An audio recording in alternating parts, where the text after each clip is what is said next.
Привет, я Маша Ледина, гастрономический журналист и путешественница. Вся моя жизнь – это поиск настоящего, честного и обязательно невероятно вкусного. И знаете, если усердно искать, все это непременно появится. Так мои бесконечные поиски привели меня к Mushroom – большому гастрономическому путешествию.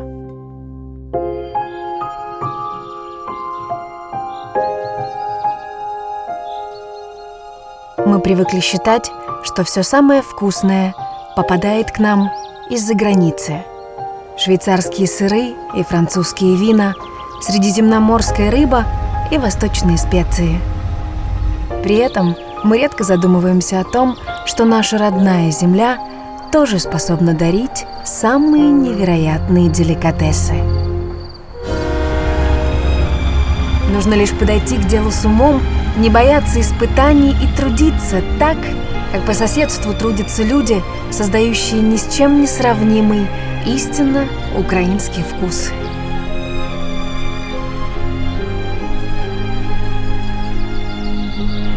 Свое вкуснее, с гордостью утверждаю я и сделаю все, чтобы убедить вас в этом. Свое – это то, что выращено на родной земле, то, что сделано своими руками, то, что с любовью создано своими для своих.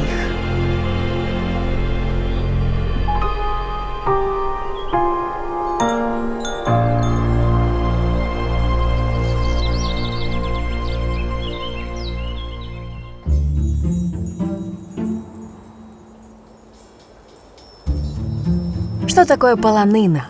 Многие горожане слышали это слово, но вряд ли задумывались о том, что оно означает на самом деле.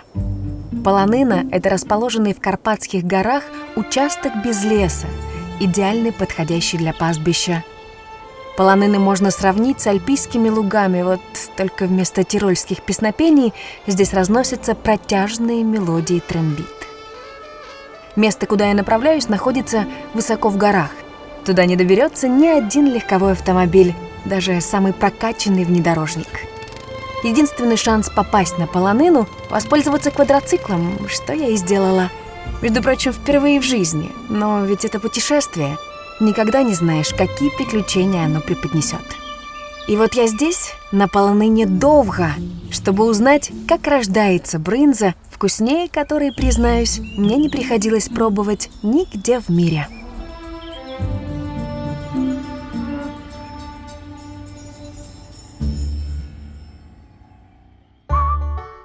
Летний лагерь для коров – пожалуй, самое точное определение по отношению к этому месту. Владельцы коров из окрестных сел пригоняют их сюда и оставляют на все лето. Здесь коров выпасают на горных пастбищах, доят, а в случае необходимости лечат и принимают у них роды. Бывает так, что каждое свое лето, а у среднестатистической коровы их около 20, она проводит на одной и той же полонине. Как видите, самый настоящий летний лагерь. Хозяева вносят фиксированную плату за пребывание коровы на полонині, а взамін получають молоко і, конечно, сир. Я почав на полонину виходити від 12 років. Вийшов перший раз на полонину з мамою, то мені подобалось. Корови пасти, доїти, сир робити. Рано утром местные пастухи отправляются на пастбище. В дороге обедают хлебом, салом, а воду пьют из горных ручьев. За день им приходится проходить не 0,1 километров. Однако такие нагрузки идут им лишь на пользу. Мы почти никогда не болеем, говорят здешние пастухи. А даже если и заболеем, аптека нам не нужна. Все, что может понадобиться, всегда под рукой. Это молоко, масло, сыр и целебные травы. Ми о 6 встаємо. Починаємо, кладемо вогонь, нагріваємо воду, миємо коровам дійки і йдемо доїти. Кожну роботу треба любити, яку би ти не робив.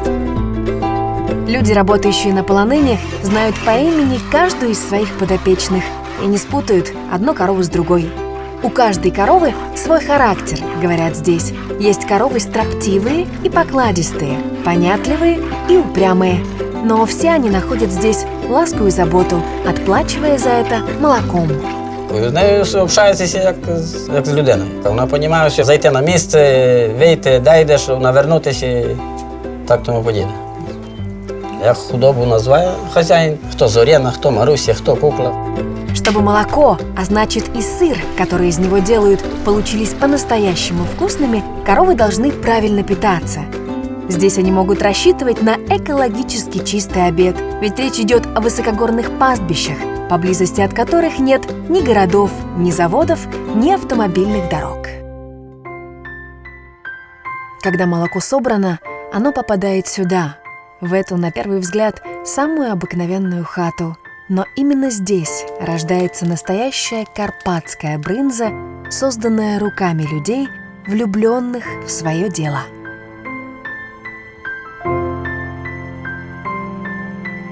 Сначала молоко наливают в огромный котел путыну, процеживая через марлю и еловые ветки, чтобы не разбрызгивалось. Затем молоко чуть нагревают до температуры около 35 градусов. Брынзу никогда не готовят в печи, только на открытом огне, причем огонь разводят прямо посреди хаты. Никакого дымохода здесь нет. Дым уходит через отверстия, расположенные под крышей. Затем в теплое молоко добавляют кляк, сычужный фермент, полученный из желудка теленка. Благодаря этой закваске, с помощью приспособления, которое здесь называют баталом, в котле появляется сырный сгусток. Знакомьтесь, это карпатский буц. Буц хранится совсем недолго, несколько недель, поэтому лучше всего есть его именно здесь, на полоныне. После приготовления буц помещают в марлевый мешочек и подвешивают на гвозде в хате. Через неделю подвешенный буц обретет 1000 мелких дырочек, то есть станет пористым. Тогда его перетирают солью. Так рождается на свет сыр, известный нам под именем брынза.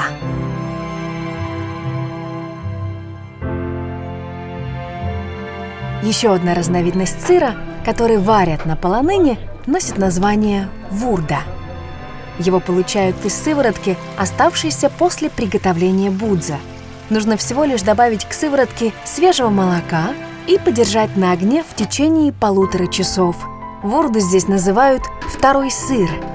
Однако название это обманчиво, ведь говорит оно не о второсортном качестве, а лишь о том, что вурда получается во вторую очередь. Если когда-нибудь вам доведется встретить свежесваренную вурду, не отказывайте себе в удовольствии. Этот сыр – моя личная любовь на полоныне. Сыр, ради знакомства с которым можно преодолеть и не 100 километров.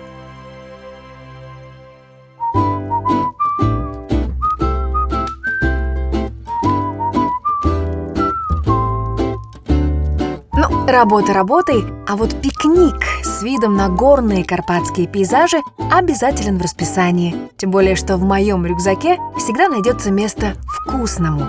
Точно говорю. Ничего сложного, ведь в пути самое важное – это приключения, а еда – чем проще, тем лучше. Я взяла с собой в дорогу свежий и еще теплый хлеб, вурду, мягкий сыр с полонины и мое любимое – черничное варенье. Кажется, последний раз я жарила хлеб на костре еще в детстве, нанизывая толстенные ломти на найденные прямо под ногами деревянные палочки. Я повзрослела, но запах хлеба на костре остался тот же, невероятно аппетитный, с дымком. Сверху к теплому хлебу обязательно свежая вурда, творог или любой мягкий сыр. Не бойтесь испачкать руки, ведь на пикнике можно забыть о приличиях и просто получать удовольствие. И варенье, оно прекрасно сочетается со свежим сыром. Малиновое, ежевичное, вишневое. Я выбрала местное, из черники, которую здесь, в Карпатах, нежно называют афина. Вот и все. Лучший в мире походный перекус готов.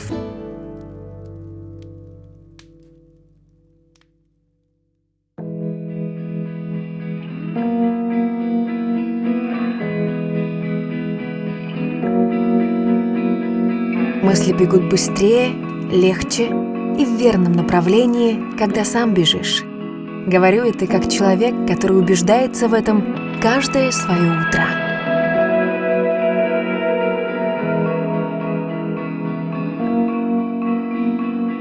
Во время бега здесь я задаюсь важными для себя вопросами. Как случилось, что морепродукты, проделавшие путь в 1000 километров в замороженном виде, считаются лучше рыбы, выловленной в горной реке.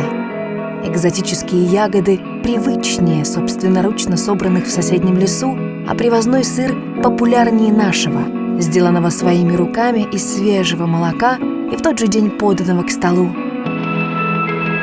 Говорят, что правильно заданный вопрос есть уже половина ответа. Но пока это всего лишь вопросы. Главное, в чем я не сомневаюсь, я здесь, чтобы рассказать вам не только о еде, но и о тех, кто делает Украину вкуснее, интересней, уникальней. И нас ведь может быть много. Тех, кто горит желанием сделать мир вокруг себя лучше.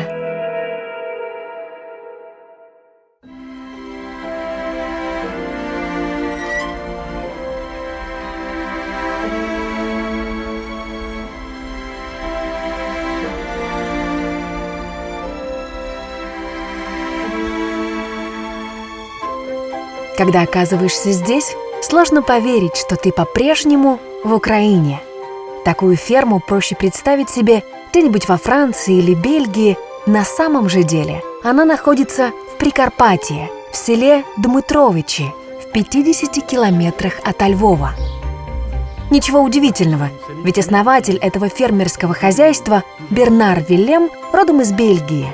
Около 10 лет назад он прибыл в Украину в качестве консультанта в области сельского хозяйства.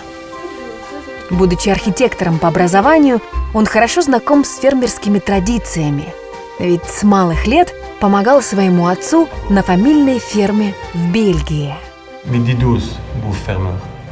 Я пам'ятаю, що там була корова, там була курка, яйця, молоко, сметани, город. І отут я хочу робити, що я пам'ятаю. Здесь, в Украине, Бернар встретил свою будущую жену Марию. Здесь появилась на свет их дочь Элис. Фромаж Стелис. Именно так называется ферма, где изготавливаются сыры из козьего молока. Воистину, лучшее признание в любви к своему продукту – дать ему имя собственной дочери.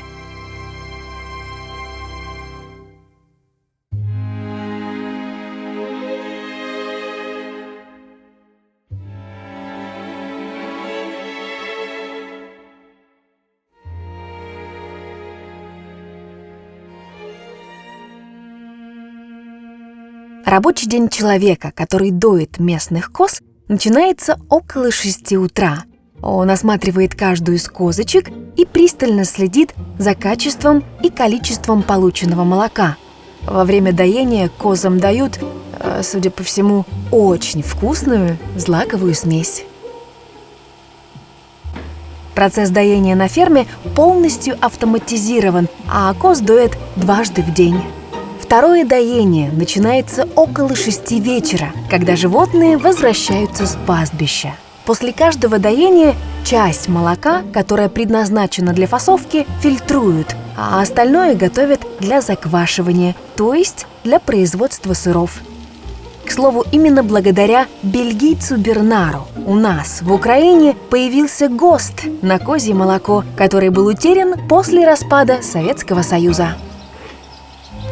Коли я починав 6 років назад, ніхто мені не вірив. Звичайно, це великий проблем, як можна продати пастеризувати молоко, коли нема ГОСТу для сире молоко.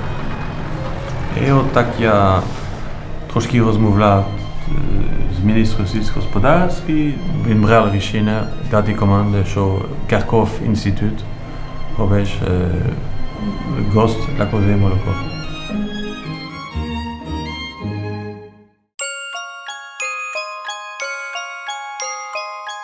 После того, как утреннее доение завершено, пастух созывает всех коз с помощью колокольчика, звук которого им хорошо знаком, и означает он начало прогулки, которая продлится до 6 часов вечера. Целый день пастух проводит с козами, время от времени разговаривая с ними. Также ему приходится следить за тем, чтобы ни одно животное не отбилось от стада, а кроме того, он должен обладать элементарными навыками ветеринара.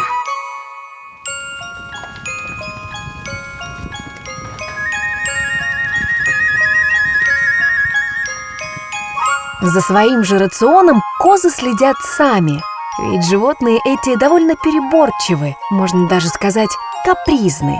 Если другой рогатый скот поедает практически любую траву, что попадается на пути, то козы выбирают лишь ту, которая им по вкусу. Так, например, они не станут есть траву, растущую поблизости от автомобильной трассы. Им подавай только экологически чистый продукт. Впрочем, на ферме Бернара с рационом у коз проблем нет, ведь здешние пастбища расположены вдали от различных заводов и автомобильных дорог.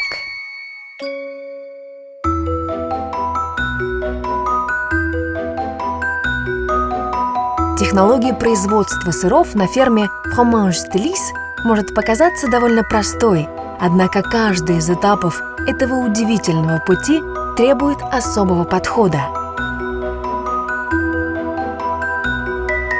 Собранное козье молоко сквашивают сычужным ферментом и выдерживают в течение суток. Вслед за этим полученный продукт фасуют по формам и дают стечь сыворотки. Именно на этом этапе сыр приобретает свою правильную форму.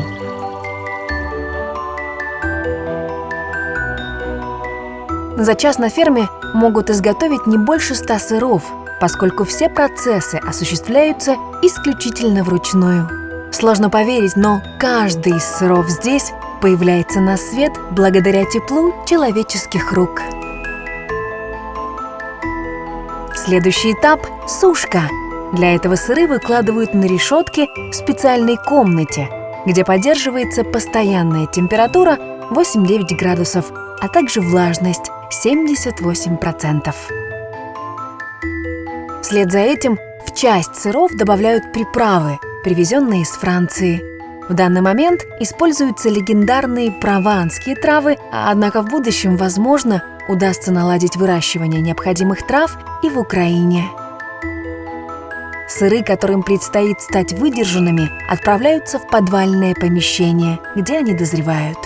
Самый зрелый сыр здесь – это томет. Его выдерживают в подвале больше года. На ферме изготавливают 18 разновидностей козьего сыра. Среди них молодые сыры кротен и бюш, а также рикотта, которую получают из сыворотки, оставшейся после приготовления других сыров. Здесь есть сыры с луком, с орехами, со специями, плавленые сыры, а также маринованные в масле. Но предмет особой гордости – это сыр Дмитровьен, получивший название в честь села Дмитровичи, где находится ферма.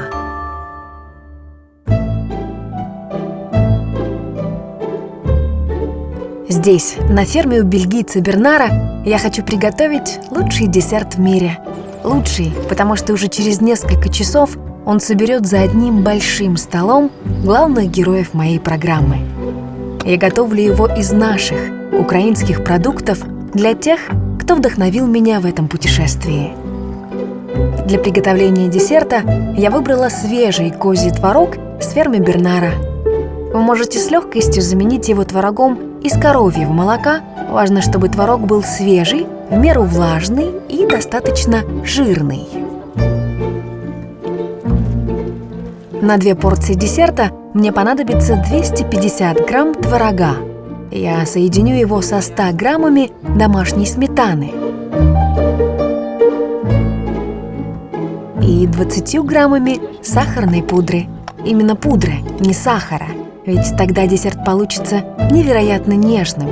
Во имя нежности и будут мои старания. Творог с сметаной сладкая, отличная, знакомая всем с детства компания. Так что не бойтесь их перемешивать. И чем тщательней, тем лучше. 2 домашних яйца. Мне понадобятся лишь белки. Я люблю отделять желтки от белков не половинками скорлупы, а пальцами.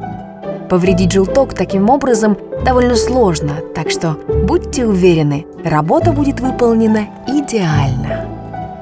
Я взобью яичные белки в пышную пену, но перед этим окуну в них веточку с цветами бузины. Белые мелкие цветы бузины, на мой взгляд, одни из самых красивых съедобных цветов. С ними заваривают чай, ароматизируют ими выпечку и настаивают на них летние лимонады. А вот я для своего десерта хочу карамелизировать эти цветы, окунув веточку в яичный белок и присыпав сверху мелким сахаром, самым мелким, который удастся найти.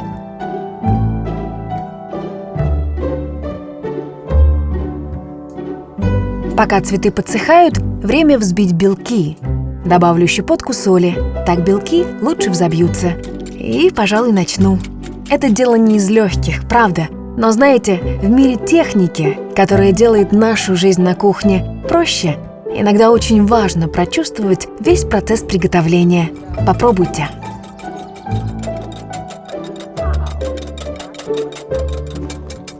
Старый добрый метод проверить, достаточно ли взбились белки. Упс, поднять миску над головой.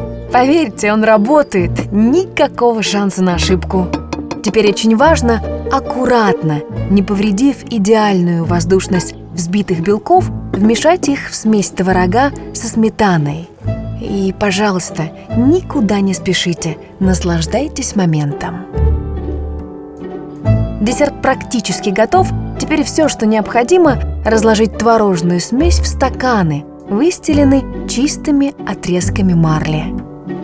Это необходимо для того, чтобы позже подать десерт порционно, на тарелке. А пока время отправить его в холодильник. Минимум на несколько часов, а лучше на всю ночь.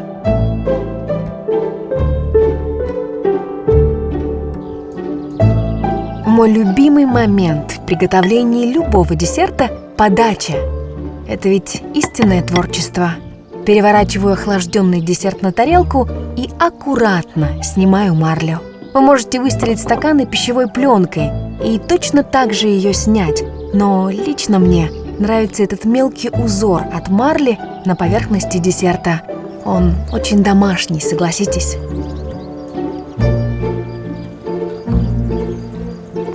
Свежая клубника. Просто разрежьте ее пополам и уложите на тарелку рядом с десертом. Можно прям так, с хвостиками. Земляника. Не жалейте этой ягоды и добавьте целую горсть. И мед. Цветочный и обязательно жидкий. Я в восторге от того, как он растекается по десерту.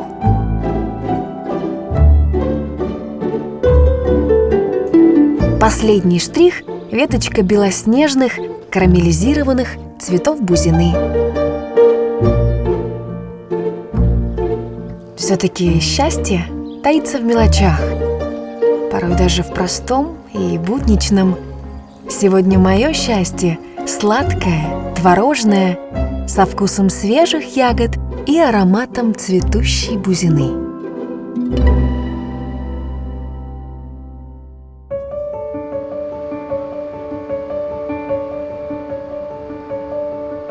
Позади маршрут в сотни километров, проложенный по живописным Карпатам. В багаже знакомство с десятками удивительных людей, фанатами своего дела. В благодарность за новые знания я решила устроить ужин на берегу реки Черный Черемош. На ужин я пригласила тех, кто помогал мне в съемках программы, а украшением стола стали сыры, которые мне довелось попробовать во время путешествия. Те самые, за появлением которых вы наблюдали от ведра молока до подачи к столу. Знаете, я думаю, что путешествие только начинается. Я продолжаю искать и пробовать самые вкусные украинские продукты, придумывать новые рецепты и совершать гастрономические открытия.